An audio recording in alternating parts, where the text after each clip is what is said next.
You guys are right. My audio does suck. So, more on that later.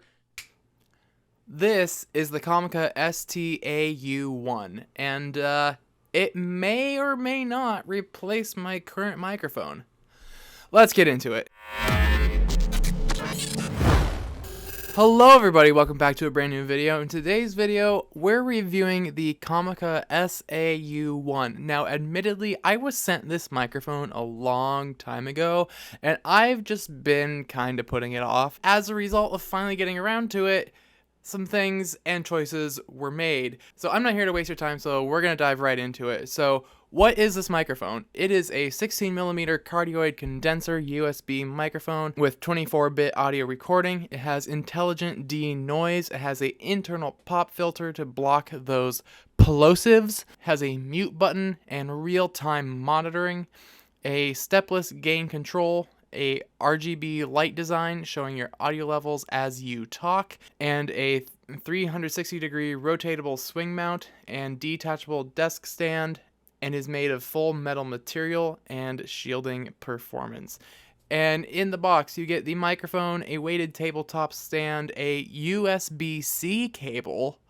Huzzah! Welcome to 2022. More like 2020. Listen, it's just good to finally have things be USB-C, just USB-C, all the things, thank you. A USB-C to USB-A converter, and of course, your wonderful paperwork that we all ignore. So, I finally got around to testing this microphone, and it was because of this microphone that I came to the conclusion that my audio sucks. Like, really bad. So, I figured I would compare not only my old microphone, but also another microphone that I bought as a result of testing this microphone. So yeah, we're going to get right into it. This is the Audio-Technica 2020 USB Plus microphone that I've used for literally all my videos up until now, until I received the Comica STA-U1. The Comica STA-U1 USB microphone, and I'm sure by now you can tell just how clear this microphone sounds in comparison to the Audio-Technica 2020 USB microphone.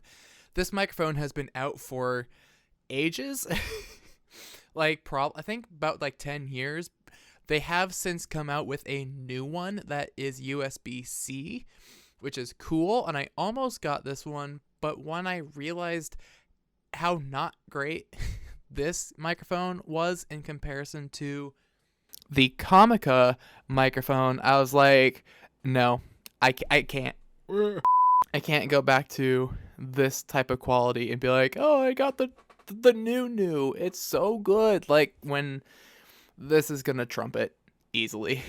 So then, that's what then prompted me to buy the Shure MV7. I took the Patrick Tomaso route, and he suggests replacing the default muff on the Shure MV7 with a muff that's meant for the SM7B. Now, I went with the MV7 because I still am not set up to be using XLR. So all of these are set up via USB, and that's the great thing about the Shure MV7, which is that you can use XLR and USB. But the point of this is to compare with the Comica MV7 because this Shure mic is out of the question. So it's here in part to be like, hey, I got a new microphone. This is it. So we're just going to be focusing on these two guys because they're the closest in price. So we're just going to go ahead and do some standard plosive tests and some side-to-side tests if I didn't already include the one from here. But again, let's get right to it. Sally sold seashells by the seashore. Sally sold seashells by the seashore. Peter Piper picked a peck of pickled peppers. Or my personal new favorite, Peter Piper picked a podcast. Peter Piper picked a peck of pickled peppers. Or my personal new favorite, Peter Piper picked a podcast. That's the plosive test. Just scoot this off to the side. Audio-Technica, talking from the front. You've heard me use this microphone a bunch of times, and I don't know if you've heard me use it from the side. You can probably hear me decently coming back around, having to move it because I don't have much space at my desk. So yeah, that's this microphone. Scoot that back over. The Comica STA-U1 USB microphone with full metal, and I'll admit, I don't hate this microphone because it does have a vibe to it, like that old-timey microphone, like back in the, I don't want to throw a number because I'm going to be wrong, but that boxy design, and including like the stand, but it's modernized. So this is side rejection from the right. Didn't do it from the back for all the microphones, so I'm just gonna not. Really, I think just the sides matter. So, and the other side of the microphone, that is that rejection. Oh, I also forgot, this microphone does have a mute button.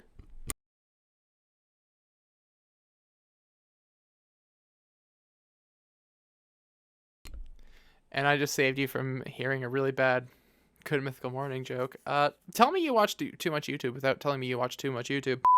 It does have a dial on the front, so I can adjust my volume up, and then I can bring it back down until you can barely hear me. I don't know how much you can actually hear me, if at all. So I'm going to bring that back up to roughly where it was. And again, if you're using a microphone, you're going to be up close to it, but I'm going to stand a little bit further away, and I'm just going to switch between the two microphones, and that's what that sounds like from a distance. I'm like yelling even though I don't really have to. I'm going to come stand a little bit further away where my phone is buzzing because notifications and conversations and Instagram and whatnot. If I was smart, I would have grabbed a fan. I have a heater. Hold on. It's gonna get really hot, but here's some minor noise rejection.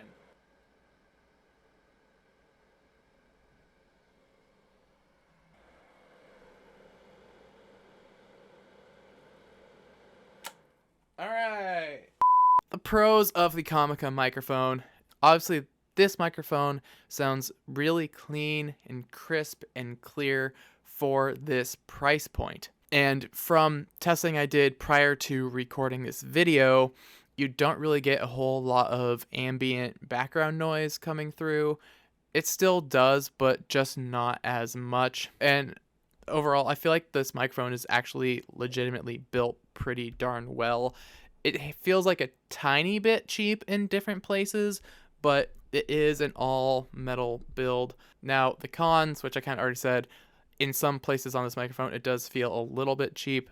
Like when you compare it to the price point, it kind of makes sense why there's going to be a little bit of cheap. But for what you're paying and what you're getting from this microphone, it's solid. I can easily recommend this to anyone looking for their first microphone to do YouTube, to make a podcast on the cheap. The attachment point of this microphone is only a 3/8 inch with no available adapter for a 5/8 mount.